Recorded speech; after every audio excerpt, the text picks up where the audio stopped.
Пандемия апатынын сыноосу.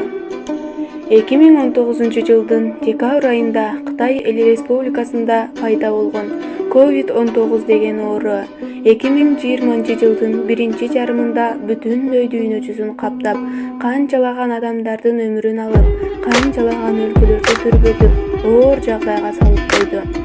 Кырсык каш кабактын ортосунда деп ата-бабаларыбыз бекеринен айтпаса керек.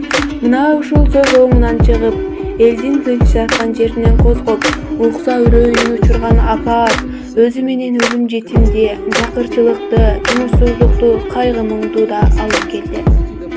Жыл айланып келгени менен пандемиянын көбөйгөнү эле болбосо, азайганы жок. Мамлекеттер, анын ичиндеги элдер барган сайын оор турмушту баштарынан өткөрүп жатышкан кез. Ар бир жамандыктын артында жакшылык бар деп айтылгандай, биз да эртеңкибизден үмүт үзбөй жакшылыкка умтулуп, күн сайын жакшы ниет кылып, баары жакшы болот деген эски тилек менен жашап жатабыз. Пандемия канчалаган кайгы-муң менен кошо адамдардын жашоосуна, аң сезимине да төңкөрүш жасады десем жаңылбайм. Себеби бул оору учурунда канчалаган адамдар жумушсуз калып, өздөрүнүн жашоосун башка нукка буруп, кесибин алмаштырышты. Кээ бирлери чөт өлкөгө кетсе, кээ бирлери кайтып мекенине келди. Ал эми айрымдары жашоосун такыр башка барактан баштап келсе, көпчүлүгү мурунку эле жашоосун улантып жатат. Ал эми бул пандемиянын менин жашоомо тийгизген таасирин айта турган болсом, бул оору менин жашоомду төп тамыры менен өзгөрттү. Мен мурун башка элем, азыр башка болуп калдым деп айта албайм. Бирок кандайдыр бир деңгээлде ойлорумдун, аң сезимимдин өзгөргөнү бул чындык. Көп нерсени түшүндүм. Пандемия мага мурунку ойлорумду өзгөртүп, бир аз да болсо башкача багытта ой жүгүртүүгө жардам берди. Мисалы биз ар дайым эле күндөгүдөй жыргап кунап, дос курбулар менен ойноп жүрө берчүдөй сезилчү. Керек болсо эң жакын деген ата-энелерибизди, бир туугандарыбызды кучактап, боорубузга кысып, эркелей албай каларыбызды, кыска убакыттын ичинде эле эркин болууну кааласак да, өзүң үчүн, жакындарың үчүн эркиндигиң чектелип, капассыз камалып каларыбыз үч уктасам түшүмө кирген эмес. Бул жашоодо биз каалабасак да, кааласак да, жашоо бизди каалагандай калчап, каалаган убагында ыйлатып, каалаган убагында жыргатып коет экен. Пандемия бизге бул нерсени даана так көрсөтүп койду. Адамдардын кандай экени жамандыкта, жаман күндө билинет дегендей, оору күчөп жатканда биздин элдин эң жакшы сапаттарын, ошол менен кошо эле жаман жактарын да көрө алдык. Кыргыз элинин берешендиги, колунун ачыктыгы, жүрөгүнүн кеңдиги көптөгөн жарандарыбызды бул апатта, ачарчылыктан куткарды. Кээ бир жарандарыбыз болсо тескерисинче батирлеринен кууп чыгып койгонго чейин барды.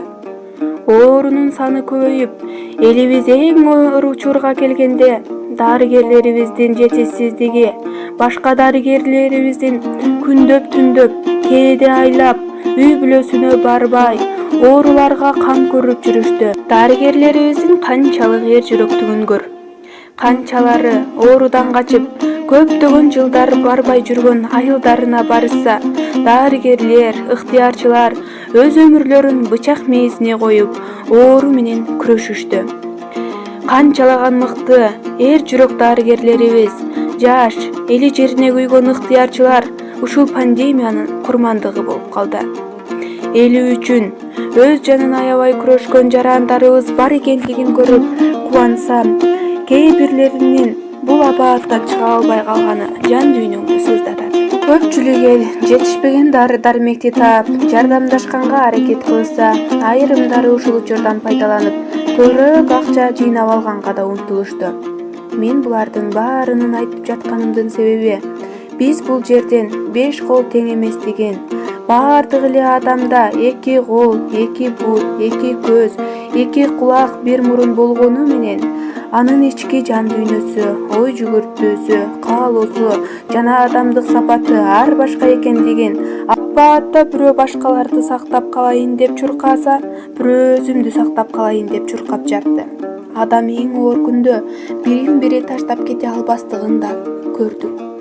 Эң кыйын күндө бири-бирине өбөк, ооруса жөлөк, кайгырса көңүл айтууга адамга биринчи адам керек экендигин, бул жашоодо акча, бийлик, байлык эмес, ушундай жаман күндө адамды адам гана дарылай аларын түшүндүк. Көңүлүң учса конушу кыйын, бөксөргөн көңүл толушу кыйын, айтматов сөзү жүрөктөн кетпейт, адамдын адам болушу кыйын деп жогорудагы ырда айтылгандай, адам баласы күн сайын өзүнүн үстүнөн иштеп, окуп, билим алып, өзүнүн ким экендигин, кайдан келгендигин жана кай жака бара жаткандыгын билиши керек экен. Ошондо гана ушундай оор күндөрдө башкалар үчүн пайдалуу болгонго, жок дегенде бир адамдын болсо да көңүлүн көтөргөнгө жарайт. Ал эми ой жүгүртүүсү тар, билимсиз болсо, башкаларга жакшылык жасай албаса, пандемия учурунда көргөн кээ бирлерге окшоп, өзү үчүн гана күрөшүп, бул жашоодо башкалар үчүн пайдасыз адам болуп калат. Пандемия учурунда эл үчүн иштеген дарыгерлер, ыктыярчылар, коопсуздук кызматкерлери, мугалимдер, булар элдин жүрөгүндө эң бир асыл, эң бир боорукер, мээнеткеч болуп сакталып калды. Бул асыл инсандар кайда барса жүздөрү жарык, көңүлдөрү куунак жана эл арасында сыйлуу болушат. Эл эч качан кыйын күндө эл үчүн иштеген асыл адамдарды унутпайт деп ишенем. Жаңы өсүп келе жаткан жаштар да ушул ага-эжелерибизден, дарыгерлерден, ыктыярчылардан үлгү алып, ошолордун жолун жолдосо, мекенибиздин келечеги жаркын болушуна үмүтүм чоң.